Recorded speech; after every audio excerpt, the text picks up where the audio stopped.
ಗೃಹಲಕ್ಷ್ಮಿಯ ಹಣದ ವಿಚಾರವಾಗಿ 31ನೇ ಕಂತು ಮತ್ತು 32ನೇ ಕಂತು ಇಲ್ಲಿಯವರೆಗೂ ಎಷ್ಟು ಮಟ್ಟಿಗೆ ಜಮೆ ಆಗಿದೆ ಮತ್ತು ನೀವು ಡಿಬಿಟಿ ಆಪ್ ನಲ್ಲಿ ನಿಮ್ಮ ಪೇಮೆಂಟ್ ಸ್ಟೇಟಸ್ ಚೆಕ್ ಮಾಡೋದು ಹೇಗೆ ಮತ್ತು ಸರ್ಕಾರದ ಬದಲಾವಣೆ ಆದ ನಂತರ ಅದರಲ್ಲೂ ಕೂಡ ಮುಖ್ಯಮಂತ್ರಿ ಬದಲಾವಣೆ ಆದ್ಮೇಲೆ ಗೃಹಲಕ್ಷ್ಮಿಯಲ್ಲಿ ಆಗ್ತಿರುವಂತಹ ಸಾಕಷ್ಟು ಏರುಪೇರುಗಳು ಯಾಕೆ ಆಗ್ತಾ ಇದೆ ಅನ್ನುವಂತ ಅಸಲಿ ಕಥೆಯನ್ನ ನಾನು ನಿಮ್ಗೆ ಈ ಒಂದು ವಿಡಿಯೋದಲ್ಲಿ ತಿಳಿಸ್ತಾ ಬರ್ತಾ ಇರ್ತೀನಿ. ವಿಡಿಯೋನ ಕೊನೆಯವರೆಗೂ ನೋಡೋದನ್ನ ಮರಿಬೇಡಿ.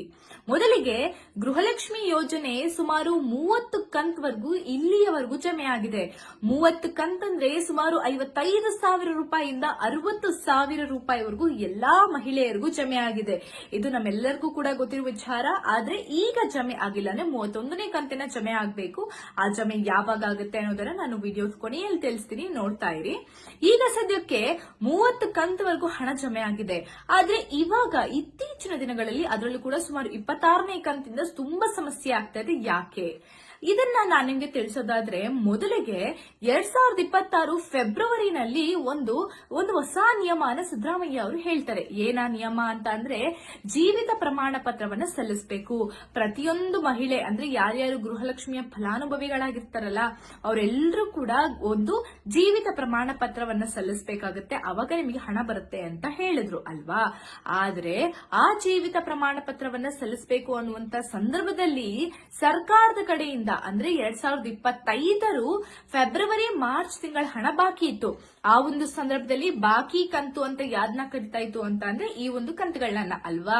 ಅಂದ್ರೆ ಫೆಬ್ರವರಿ ಮತ್ತು ಮಾರ್ಚ್ 2025 ಈ ತಿಂಗಳ ಕಂತುಗಳನ್ನ ನಾವು ಬಾಕಿ ಕಂತು ಅಂತ ಕರಿತಿದ್ವಿ. ಮತ್ತು ಈ ಒಂದು ಬಾಕಿ ಕಂತು ಇರುವಂತಹ ಸಂದರ್ಭದಲ್ಲೇನೆ ಸರ್ಕಾರ ಹೊರಡಿಸಿದಂತಹ ಮಾಹಿತಿ ಏನು ಅಂದ್ರೆ ಜೀವಿತ ಪ್ರಮಾಣ ಪತ್ರ. ಆದರೆ ಜೀವಿತ ಪ್ರಮಾಣ ಪತ್ರವನ್ನ ಸಲ್ಲಿಸಬೇಕು ಅಂತ ಯಾಕೆ ಹೇಳ್ತು ಸರ್ಕಾರ? ಆ ಒಂದು ಕಾರಣ ಏನಿಗೆ ಬಂತು, ಆ ಒಂದು ಇನ್ಸಿಡೆಂಟ್ ಯಾಕಾಯ್ತು ಅಂತ ನಾವು ನೋಡೋದಾದ್ರೆ, ನಾವು ನೋಡೋ ಹಾಗೆ ನಮ್ಮ ರಾಜ್ಯದಲ್ಲಿ ಸುಮಾರು 1,20,00,000ಕ್ಕಿಂತ ಹೆಚ್ಚು ಹೆಣ್ಮಕ್ಳಿದ್ದಾರೆ. ಏನಕ್ಕೆ? ಈ ಒಂದು ಗೃಹಲಕ್ಷ್ಮಿಯ ಅಡಿಯಲ್ಲಿ ಫಲಾನುಭವಿಗಳಾಗಿ ಇದ್ದಾರೆ ಅಲ್ವಾ. ಇದೇ ಒಂದು ಹೆಣ್ಮಕ್ಳು ಈಗ ಸಾವನ್ನಪ್ತಾರಲ್ವಾ. ಎಷ್ಟೋ ವರ್ಷಗಳಿಂದ ಸರ್ಕಾರ ಸುಮಾರು 2 ವರ್ಷದಿಂದ 3 ವರ್ಷಗಳ ಕಾಲ ಕೊಟ್ಕೊಂಡು ಬರ್ತಾ ಇದೆ ಗೃಹಲಕ್ಷ್ಮಿ ಹಣ ಅಂತ ಹೇಳಿ. ಅವಾಗಿಂದ ಇಲ್ಲಿಯವರೆಗೂ ಯಾರು ಕೂಡ ಸಾವನ್ನಪ್ಪಿಲ್ವಾ? ಹಾಗಿದ್ರೆ ಸತ್ ಹೋಗಿರ್ತಾರಲ್ವಾ. ಏನಾಗ್ತಾ ಇದೆ ಇಲ್ಲಿ ಅಂತ ಅಂದ್ರೆ, ಸತ್ತವರ ಹೆಸರಿನಲ್ಲಿ ಹಣ ತಗೊಳ್ತಾ ಇರುವಂತಹ ಜನರ ಸಂಖ್ಯೆ ಹೆಚ್ಚಾಗ್ತಾ ಇದೆ. ಈ ರೀತಿಯಾಗಿ ಆದ್ರೆ ಸಮಸ್ಯೆ ಉಂಟಾಗೋದಾದ್ರೂ ಏನು ಗೊತ್ತಾ? ನಿಜವಾಗ್ಲೂ ಯಾರು ಗೃಹಲಕ್ಷ್ಮಿ ಹಣಕ್ಕೆ ಅರ್ಹರಾಗಿರ್ತಾರಲ್ವಾ ಅವರಿಗೆ ಹಣ ಸಿಗೋದಿಲ್ಲ. ಬದಲಿಗೆ ಈ ಸತ್ತವರ ಹೆಸರಿನಲ್ಲಿ ಹಣ ತಗೊಳ್ತಾ ಇರೋರೇ ಸಿಗ್ತಾ ಇರ್ತಾರೆ. ಇದ್ರ ಜೊತೆಗೆ ಏನಾಗುತ್ತೆ ಅಂತ ಅಂದ್ರೆ, ಮನೆಯಲ್ಲಿ ಸರ್ಕಾರಿ ಅಧಿಕಾರಿ ಇದ್ರೂ ಕೂಡ ಅದೇ ಒಂದು ಮನೆಯಲ್ಲಿ ಹಣ ತಗೊಳ್ತಾ ಇರ್ತಾರಲ್ಲ ಅವರು ಕೂಡ ಇದರಲ್ಲಿ ತಪ್ಪಿತಸ್ಥರಾಗಿರ್ತಾರೆ. ಆದ್ರೆ ಅವ್ರೇನಾದ್ರೂ ಹೋಗ್ಬಿಟ್ಟು ತಮ್ಮ ಖಾತೆಯನ್ನ ಕ್ಯಾನ್ಸಲ್ ಮಾಡ್ಕೊಳ್ಳಿ ಅಂತ ಅಂತಾರ? ನಿಜವಾಗ್ಲೂ ಮಾಡೋದಿಲ್ಲ. ಯಾಕಂದ್ರೆ ಅವರ ಒಂದು ಖಾತೆನ ಸರ್ಕಾರನೇ ಗುರುತು ಹಿಡ್ದಿ ಅದಾದ ನಂತರ ಸರ್ಕಾರ ಕ್ಯಾನ್ಸಲ್ ಮಾಡ್ಬೇಕು ಅವರ ಒಂದು ಗೃಹಲಕ್ಷ್ಮಿ ಖಾತೆಯನ್ನ. ಆಗಷ್ಟೇ ನಿಜವಾಗ್ಲೂ ಯಾರು ಗೃಹಲಕ್ಷ್ಮಿ ಒಂದು ಯೋಜನೆಗೆ ಅರ್ಹರಾಗ್ತಾರೆ ಅವರು ಮಾತ್ರ ಹಣ ಬರೋದು ಸಾಧ್ಯ ಆಗುತ್ತೆ. ಸೊ ಈ ಆದಂತಹ ಸಂದರ್ಭದಲ್ಲಿ ಜೀವಿತ ಪ್ರಮಾಣ ಪತ್ರ ಅಂತ ಹೇಳಿದ್ರು. ಆದ್ರೆ ಅದೇ ಸಂದರ್ಭದಲ್ಲಿ ಇವಾಗ ಏನಾಗುತ್ತೆ, ಮುಖ್ಯಮಂತ್ರಿಯ ಬದಲಾವಣೆ ಆಗುತ್ತೆ. ನಮ್ಮ ಸಿದ್ದರಾಮಯ್ಯ ಅವ್ರ ಬದಲು ಡಿ.ಕೆ. ಶಿವಕುಮಾರ್ ಅವರು ಬರ್ತಾರೆ. ಡಿ.ಕೆ.ಶಿ ಅವರು ಬಂದು ಏನ್ ಮಾಡ್ತಾರೆ ಅಂತ ಅಂದ್ರೆ, ಈ KYC ಅನ್ನುವಂತ ಹೊಸ ಮಾಹಿತಿಯನ್ನ ಹೇಳಿದ್ರು. ಇದೇನಪ್ಪ, ಜೀವಿತ ಪ್ರಮಾಣ ಪತ್ರವನ್ನೇ ಗೊತ್ತಾಗ್ತಿರ್ಲಿಲ್ಲ ಈ KYC ಅಂದ್ರೆ ಏನು. ಈ KYC ಬಗ್ಗೆ ಪೂರ್ತಿಯಾಗಿ ನನಗೆ ತಿಳಿಸ್ತೀನಿ ನೋಡಿ. ಮೊದಲಿಗೆ ಈ KYC ಅಂದ್ರೆ ಏನೂ ಇಲ್ಲ. ನೀವು ಹೋಗಿ ಜೀವಿತ ಪ್ರಮಾಣ ಪತ್ರವನ್ನ ಕೊಡೋ ಬದಲು ನಿಮ್ಮ ಒಂದು ಫಿಂಗರ್ ಪ್ರಿಂಟ್ ಇಲ್ಲ ಅಂದ್ರೆ ಫೇಸ್ ID ಇದನ್ನ ಕೊಟ್ರೆ ಸಾಕು. ಇದೇ ನಿಮ್ಮ ಜೀವಿತ ಪ್ರಮಾಣ ಪತ್ರವಾಗಿ ಇದು ಬಿಡುತ್ತೆ. ಅಂದ್ರೆ ಯಾವ ಒಂದು ಪತ್ರ ಕೊಡೋ ಅವಶ್ಯಕತೆ ಇಲ್ಲ ಇಲ್ಲಿ ನಿಮಗೆ. ನೀವೇನ್ ಮಾಡ್ಬೇಕಾಗತ್ತೆ, ನಿಮ್ಮ ಮನೆ ಹತ್ರ ಇರುವಂತಹ ಬೆಂಗಳೂರು ಒನ್ಗೆ ಹೋಗ್ಬಿಟ್ಟು ಮಾಡಿಸ್ಬೇಕು. ಏನೋ ಈ ಒಂದು KYC ನ. ಆದ್ರೆ ಈ KYC ಮಾಡಿಸೋದಕ್ಕಿಂತ ಮುಂಚೆ ನೀವೇನೇನ್ ಡಾಕ್ಯುಮೆಂಟ್ಸ್ ತಗೊಂಡು ಹೋಗ್ಬೇಕು ಅಂದ್ರೆ, ಮೊದಲಿಗೆ ನಿಮ್ಮ ರೇಷನ್ ಕಾರ್ಡು, ಆಧಾರ್ ಕಾರ್ಡು ಮತ್ತು ನಿಮ್ಮ ಬ್ಯಾಂಕ್ ಪಾಸ್ಬುಕ್. ಆದ್ರೆ ರೇಷನ್ ಕಾರ್ಡ್ ನಲ್ಲಿ ಯಾರು ಹೆಡ್ ಆಫ್ ದ ಫ್ಯಾಮಿಲಿ ಇರ್ತಾರೆ ಅವರ ಒಂದು ಫೋನ್ ನಂಬರ್ ಅನ್ನ ಕೊಟ್ಟಿರ್ತೀರಾ ಅಲ್ವಾ. ಅದೇ ಒಂದು ಫೋನ್ ನಂಬರ್ ನಿಮ್ಮ ಆಧಾರ್ ಕಾರ್ಡಿನ ಫೋನ್ ನಂಬರ್ ಎರಡೂ ಕೂಡ ಒಂದೇ ಇರಬೇಕು. ಅಂದ್ರೆ ನಿಮ್ಮ ಒಂದು ರೇಷನ್ ಕಾರ್ಡ್ ನಲ್ಲಿ ಇರುವಂತಹ ಫೋನ್ ನಂಬರ್, ಆಧಾರ್ ಕಾರ್ಡ್ ನಲ್ಲಿ ಇರುವಂತಹ ಫೋನ್ ನಂಬರ್ ಎರಡೂ ಒಂದೇ ಫೋನ್ ನಂಬರ್ ಇದ್ದು, ಅನಂತರ ನಿಮ್ಮ ಬ್ಯಾಂಕ್ ಹೋಗ್ಬೇಕು. ಅಂದ್ರೆ ಗೃಹಲಕ್ಷ್ಮಿ ಹಣ ಯಾವ ಒಂದು ಖಾತೆಗೆ ಬರುತ್ತೆ ಆ ಒಂದು ಬ್ಯಾಂಕ್ ಹೋಗ್ಬಿಟ್ಟು ಆ ಬ್ಯಾಂಕ್ ಅಕೌಂಟ್ ಅಲ್ಲೂ ಕೂಡ ಒಂದೇ ಫೋನ್ ನಂಬರ್ ಇದ್ದು, ಅದಾದ ನಂತರ ನಿಮ್ಮ ಬ್ಯಾಂಕ್ ಅಕೌಂಟ್ ನಲ್ಲೇ ನಿಮ್ಮ ಆಧಾರ್ KYC ಯನ್ನ ಮಾಡಿಸ್ತಾರೆ.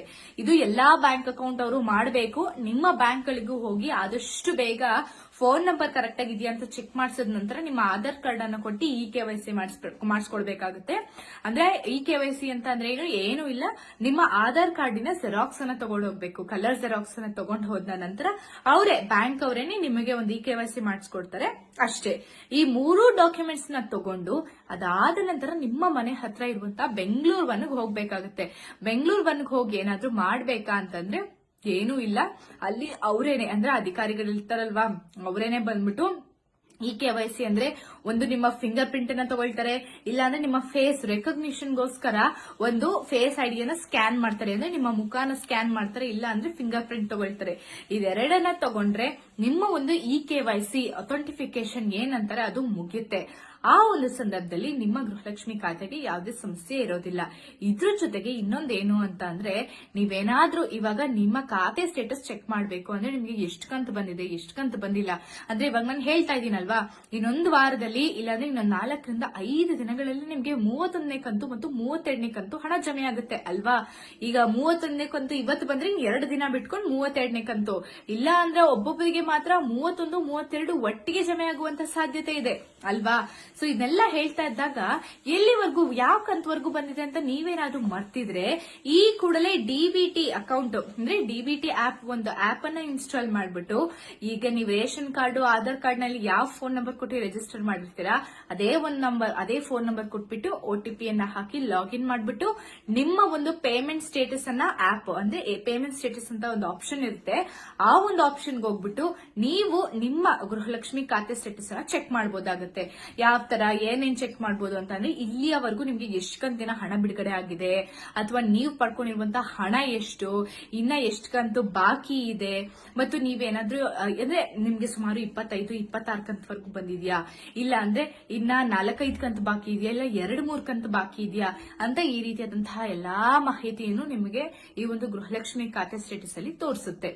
ಆದ್ರಿಂದ ನೀವು ಹೋಗಿ ಆದಷ್ಟು ಬೇಗ ಈ ಒಂದು ಪೇಮೆಂಟ್ ಸ್ಟೇಟಸ್ ಅನ್ನು ಚೆಕ್ ಮಾಡಿ, ಯಾವ್ದ್ಯಾವ್ದು ಕಂತು ಬಾಕಿ ಇದೆ ಅಂತ ಮೊದಲಿಗೆ ತಿಳ್ಕೊಳ್ಳಿ, ಮತ್ತು ಹೇಳಿರುವಂತಹ ಎಲ್ಲ ಕೆಲಸವನ್ನ ಮಾಡಿದ್ರೆ, ಮತ್ತು ಈಗಾಗಲೇ ಗೃಹಲಕ್ಷ್ಮಿ ಈಗ ಜಮೆ ಆಗುವಂತ ಪ್ರೋಸೆಸ್ ಸ್ಟಾರ್ಟ್ ಆಗಿರೋದ್ರಿಂದ ನಿಮ್ಗೆ ಈಗ ಆಲ್ರೆಡಿ ಏನಾದ್ರೂ 31ನೇ ಕಂತು ಬಿಡುಗಡೆ ಆಗಿದ್ಯಾ, 32ನೇ ಕಂತು ಬಿಡುಗಡೆ ಆಗಿದ್ಯಾ ಅನ್ನೋದನ್ನ ಮೊದಲಿಗೆ ನಿಮ್ಮ ಬ್ಯಾಂಕ್ ಪಾಸ್ಬುಕ್ ಅನ್ನ ಚೆಕ್ ಮಾಡಿ, ಇಲ್ಲಾಂದ್ರೆ ಬ್ಯಾಂಕ್ ಬ್ಯಾಲೆನ್ಸ್ ಅನ್ನ ಚೆಕ್ ಮಾಡಬಹುದು, ಇಲ್ಲ ನಿಮ್ಗೆ SMS ಬಂದಿರುತ್ತೆ ಅದನ್ನ ಚೆಕ್ ಮಾಡಬಹುದು.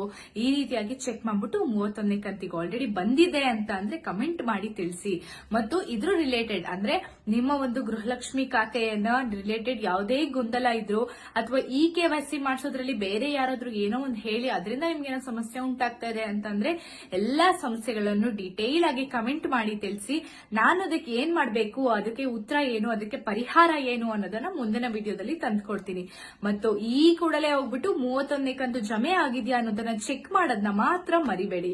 ಕಮೆಂಟ್ ಮಾಡಿ ತಿಳಿಸಿ. ಮುಂದಿನ ವಿಡಿಯೋದಲ್ಲಿ ಗೃಹಲಕ್ಷ್ಮಿ ರಿಲೇಟೆಡ್ ಇನ್ನಷ್ಟು ಮಾಹಿತಿಯನ್ನ ತಂದ್ಕೊಡ್ತೀನಿ. ಅಲ್ಲಿವರೆಗೂ ನೋಡ್ತಾ ಇರಿ ನಮ್ಮ ಚಾನೆಲ್.